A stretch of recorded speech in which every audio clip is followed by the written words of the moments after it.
স্থানীয় বাংলা সংবাদ। আসসালামু আলাইকুম। বাংলাদেশ বেতার, রাজশাহী। স্থানীয় সংবাদ পড়ছি ফারজানা মিম চৌধুরী। আজ বিশ্ব শিক্ষক দিবস। বিশ্বের অন্যান্য দেশের মতো বাংলাদেশেও যথাযোগ্য মর্যাদায় দিবসটি পালিত হচ্ছে। ইউনেস্কোর উদ্যোগে 1994 সাল থেকে প্রতি বছর এ দিনে বিশ্ব শিক্ষক দিবস পালিত হয়ে আসছে।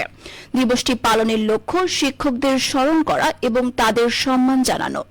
এ বছরের শিক্ষক দিবসের প্রতিপাদ্য শিক্ষকতা পেশা মিলিত প্রচেষ্টার দীপ্তি। এদিকে রাজশাহীতেও বিশ্ব শিক্ষক দিবস পালিত হয়েছে। বাংলাদেশ আদর্শ শিক্ষক ফেডারেশনের উদ্যোগে আজ নগরীর 0 পয়েন্টে সমাবেশ অনুষ্ঠিত হয়। পরে একটি বর্ণাঢ্য র্যালি সাহেববাজার মণিচত্বর হয়ে পুনরায় সাহেববাজার 0 পয়েন্টে এসে শেষ হয়।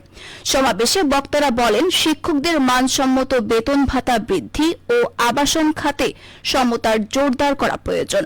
এর মাধ্যমে শিক্ষকেরা হবেন আরও দক্ষ ও আত্মবিশ্বাসী, আর শিক্ষার্থীরা পাবে আরও সমৃদ্ধ ও কার্যকর শিক্ষা। শেষ পর্যন্ত জাতির ভবিষ্যৎকে করবে আরও আলোকিত। বর্তমান অন্তর্বর্তী সরকারের কাছে জোরালো দাবি, শিক্ষাক্ষেত্রে ঘুষ, দুর্নীতি, বৈষম্যের দূরীকরণ করে শিক্ষার মান উন্নয়নের আহ্বান জানানো। এ সময় উপস্থিত ছিলেন বাংলাদেশ আদর্শ শিক্ষক ফেডারেশন রাজশাহী মহানগর শাখার সভাপতি অধ্যাপক কামরুল আহসান ও সাধারণ সম্পাদক ড কুদ্দুসুর রহমান। রাজশাহী বিশ্ববিদ্যালয় কেন্দ্রীয় ছাত্র সংসদ রাকসু নির্বাচনে বাড়ল প্রচারণার সময়সীমা। এতে আরও 10 দিন সময় পাচ্ছেন প্রার্থীরা। এই বন্ধ ক্যাম্পাসে সামাজিক যোগাযোগ মাধ্যমে প্রচারণা চালাচ্ছেন প্রার্থীরা। কেউ কেউ মুঠোফোনেও ভোট প্রার্থনা করছেন।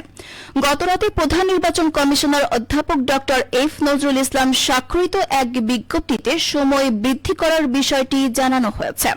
বিজ্ঞপ্তিতে বলা হয়, গত 22 সেপ্টেম্বর অনুষ্ঠিত রাকসু নির্বাচন কমিশনের জরুরি সভায় গৃহীত সিদ্ধান্তের প্রেক্ষিতে 16 অক্টোবর নির্বাচনকে সামনে রেখে আজ সকাল 8টা হতে 14 অক্টোবর রাত 12টা পর্যন্ত নির্বাচন প্রচারণা কার্যক্রমের সময় বৃদ্ধি করা হয়েছে। এ ব্যাপারে পূর্বের ন্যায় আচরণবিধি যথাযথভাবে অনুসরণ করার জন্য সংশ্লিষ্ট সকলের দৃষ্টি আকর্ষণ করেন তিনি। উল্লেখ্য, রাবিতে পোষ্যকুটা নিয়ে উদ্ভূত পরিস্থিতির জেরে শিক্ষক, কর্মকর্তা ও কর্মচারীদের কর্মবিরতি ও শারদীয় দুর্গাপূজার ছুটি থাকায় শিক্ষার্থীদের বড় অংশই বাড়িতে চলে গেছেন। এতে ক্যাম্পাসের স্বাভাবিক কার্যক্রম থমকে যায়। এমন পরিস্থিতিতে 22 সেপ্টেম্বর জরুরি সভা করে নির্বাচন পিছিয়ে 16 অক্টোবর করার সিদ্ধান্ত নেয় নির্বাচন কমিশন। রাজশাহী জেলার বাগমারায় পুলিশের কাছ থেকে আসামি ছিনিয়ে নেওয়া হত্যা মামলার প্রধান পলাতক আসামি মোজাম্মেল হককে গ্রেপ্তার করেছে র্যাব 5। গ্রেপ্তারকৃত আসামি রাজশাহীর বাগমারা উপজেলার গঙ্গা নারায়ণপুর গ্রামের বাসিন্দা। র্যাব 5, সিপিএসসি, র্যাব 4, সিপিসি 3, মানিকগঞ্জের ক্যাম্পের একটি যৌথ অভিযানিক দল মানিকগঞ্জ জেলার দৌলতপুর থানাধীন চকমিরপুর এলাকায় অভিযান চালিয়ে গতকাল তাকে গ্রেপ্তার করে। আজ সকালে র্যাব 5 এর মিডিয়া সেল থেকে পাঠানো এক সংবাদ বিজ্ঞপ্তিতে এ তথ্য জানানো হয়েছে। র্যাব জানায়, ঘটনার সাথে জড়িত পলাতক অন্যান্য আসামিদের গ্রেপ্তারে র্যাবের গোয়েন্দা নজরদারি চলমান থাকবে। আসামিকে বাগমারা থানায় হস্তান্তর করা হয়েছে। নওগাঁয় গত 2 দিনে ঝড় বৃষ্টিতে বসত বাড়ি সহ গাছপালা ভেঙে বেশ ক্ষতি হয়েছে। বিশেষ করে জেলার পত্নীতলা, ধামইরহাট ও সাপাহার উপজেলার ক্ষতি হয়েছে বেশি। জেলা ত্রাণ ও পুনর্বাসন অফিস জানিয়েছে, গতকাল বিকেলে জেলার বিভিন্ন উপজেলার উপর দিয়ে ব্যাপক ঝড় বৃষ্টি বয়ে যায় এবং আজ সকালে ঝড় ও ভারী বৃষ্টিপাত হয়েছে। এতে কিছু মাটির বাড়ি ক্ষতি হয়েছে এবং গাছ ভেঙে পড়েছে।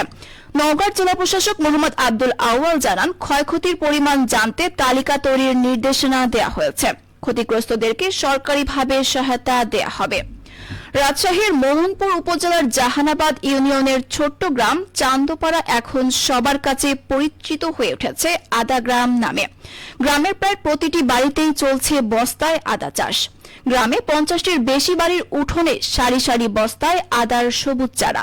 আদার পাশাপাশি গ্রামে চাষ হচ্ছে তেজপাতা, গোলমরিচ ও দক্ষিণবঙ্গের ঐতিহ্যবাহী মশলা ফসল ঝুইঝাল। গ্রামীণ নারীদের উদ্যোগে গড়ে উঠেছে পারিবারিক পুষ্টি বাগান, পেঁয়াজের বীজতলা, সবজি চাষের মাচা ও আধুনিক কৃষিযন্ত্র ব্যবহারের কার্যক্রম। রয়েছে জৈব সার উৎপাদনের জন্য ভার্মি কম্পোস্ট হাউস। এছাড়া মশলা গুঁড়া করার dryer machine, mini tiller, spray machine ভাড়া দিয়ে আয় করছেন নারীরা। উপজেলা কৃষি অফিস জানায়, শুরুতে মাত্র 1000 বস্তা সহযোগিতা দেয়া হলেও নারীরা নিজেরাই উদ্যোগ নিয়ে 12,000 বস্তায় আদা চাষ করেছেন। তাদের এই সাফল্য উপজেলার দৃষ্টান্ত হয়ে দাঁড়িয়েছে। কৃষি অফিস থেকেও নিয়মিত সার্বিক সহযোগিতা দেয়া হচ্ছে। সবশেষে আবহাওয়া। আজ দুপুর 2টায় রাজশাহীতে তাপমাত্রা ছিল 29.4 ডিগ্রি সেলসিয়াস। এ সময় বাতাসে আপেক্ষিক আর্দ্রতার পরিমাণ ছিল 83%। রাজশাহী ও পার্শ্ববর্তী এলাকায় আজ সূর্যাস্ত সন্ধে 5:49। সংবাদ শেষ হলো। আমাদের পরবর্তী সংবাদ বিকেল 4:05।